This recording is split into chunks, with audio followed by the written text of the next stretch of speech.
Hello दोस्तों, कैसे हैं आप। आज हम बात करेंगे मार्जिन की और पैडिंग की। तो इसके लिए सबसे पहले मुझे चाहिए होगा div। और div के अंदर मैं ले लूँगा lorem 30। और जैसे एंटर की प्रेस करूँगा तो मेरे पास 30 वर्ड्स का पैराग्राफ आ जाएगा। पहले हम बात करेंगे मार्जिन की। तो मैं क्या करूँगा, इस div को सेलेक्ट कर लूँगा।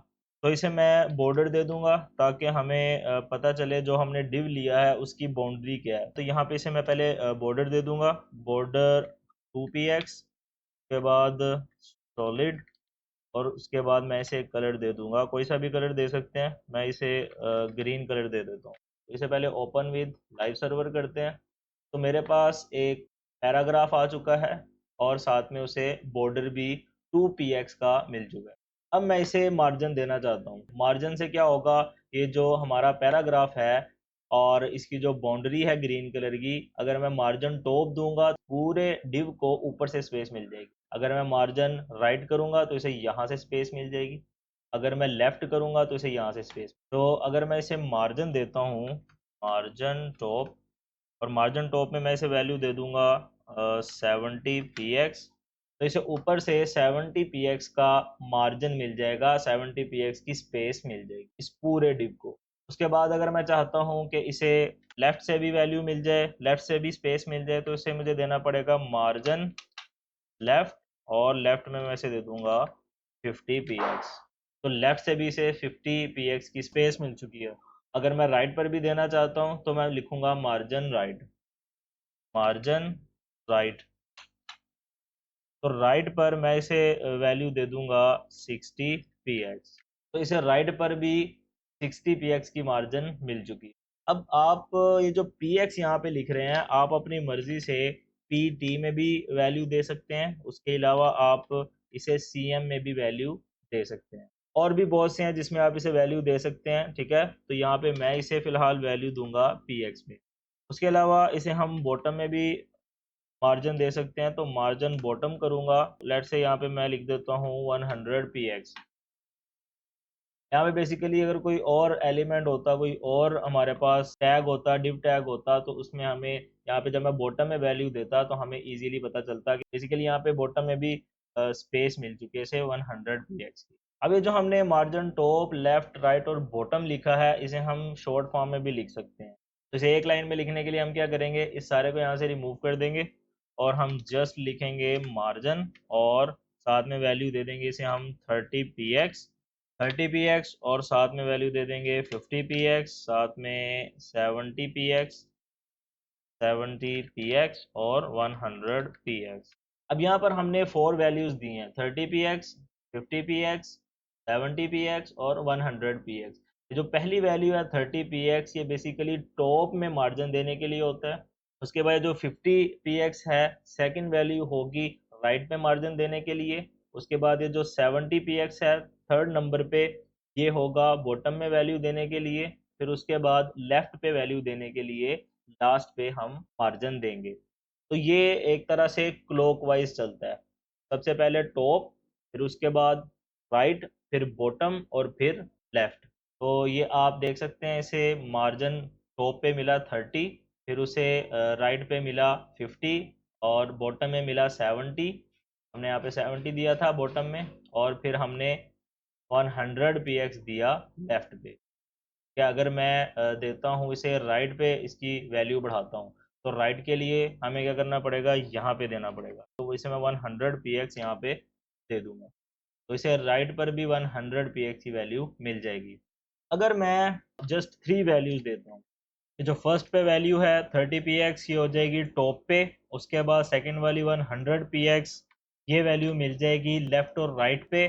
फिर उसके बाद 70px मिल जाएगी बॉटम पे। तो इसे टॉप पे, लेफ्ट और राइट और बॉटम पे वैल्यू मिल जाएगी।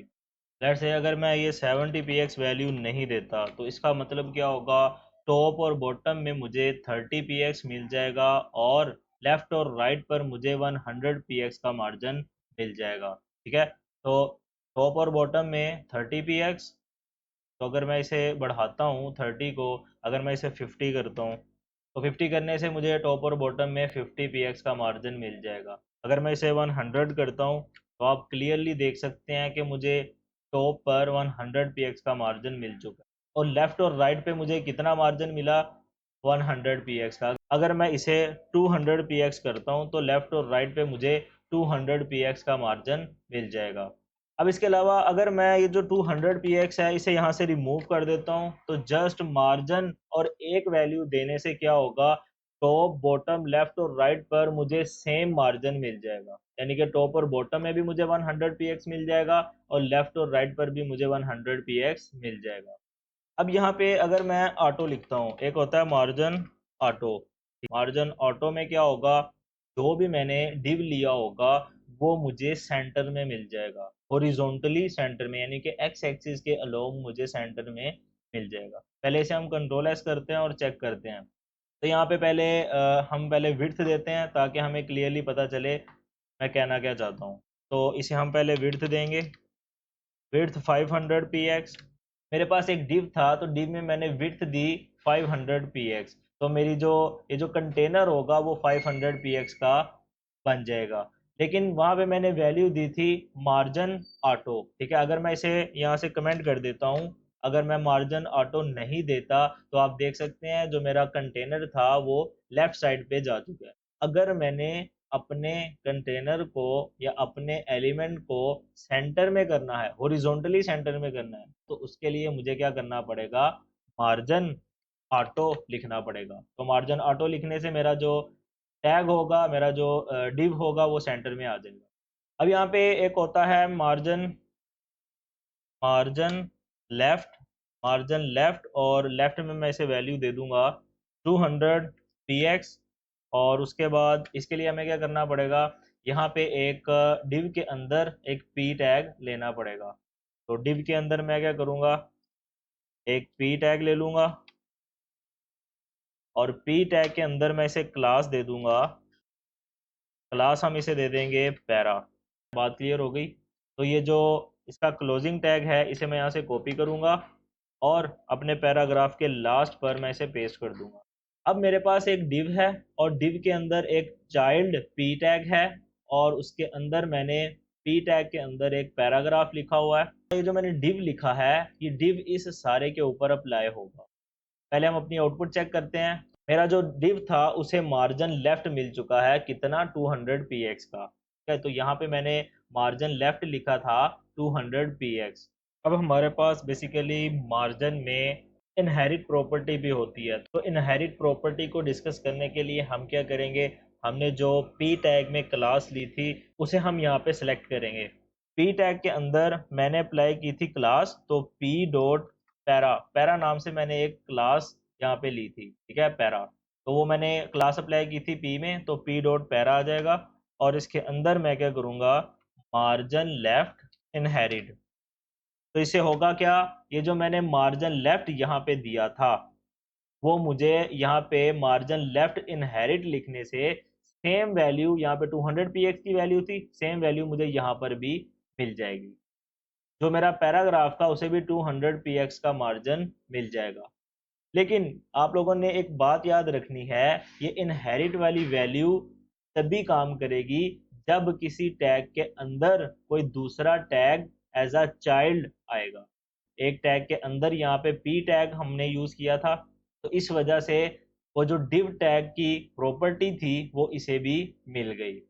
अब यहाँ पे एक और आप लोगों ने बात याद रखनी है कि जो हमने मार्जिन में वैल्यू यूज़ की थी ये हम नेगेटिव भी यूज़ कर सकते हैं। हमने 230 px इस तरह से वैल्यूज़ का यूज़ किया था, तो हम नेगेटिव में भी मार्जिन की वैल्यू को यूज़ कर सकते हैं। लेट्स से अगर मैं यहाँ पे माइनस लिखता हूँ तो इससे क्या होगा, मुझे माइनस में ये देख रहे हैं आप, ये जो लेफ्ट साइड से हमारा मार्जिन है वो बिल्कुल अंदर चला गया। तो क्योंकि यहाँ पे मैंने नेगेटिव में 200 px की मार्जिन दी थी तो इस वजह से ये मेरा यहाँ से हाइड हो गया, बिल्कुल अंदर चला गया। तो याद रहे कि जो मार्जिन की वैल्यू होती है वो हम नेगेटिव में दे सकते हैं। अब हम बात करेंगे पैडिंग की। तो पैडिंग के लिए सेम हमने वो पहले वाला डिव टैग ले लिया, और उसके लिए हम क्या करेंगे, इस सारे को यहाँ से रिमूव कर देंगे और यहाँ पे हम क्या करेंगे, डिव को सिलेक्ट कर लेंगे और उसके बाद यहाँ पे हम दे देंगे सेम उसी तरह से जैसे हमने बॉर्डर दिया था। तो बॉर्डर हम इसे दे देंगे 2 px सॉलिड, और यहाँ पे हम इसे दे देंगे रेड कलर। मेरे पास एक डिव आ चुका है और उसको बॉर्डर हमने दे दिया है 2px का रेड। अब हम क्या करेंगे, अब हम पैडिंग देना चाहते हैं, तो मैं क्या करूँगा, पैडिंग लेफ्ट, और पैडिंग लेफ्ट के लिए हम 30px इसे दे देंगे, तो इसे लेफ्ट से पैडिंग मिल जाएगी 30px। अब पैडिंग हम कब यूज़ करते हैं, ये हमारे पास एक कंटेनर था, ठीक है, और इस कंटेनर के अंदर जो टेक्स्ट है, टेक्स्ट और कंटेनर के दरमियान में जो स्पेस होती है उसे हम पैडिंग कहते हैं।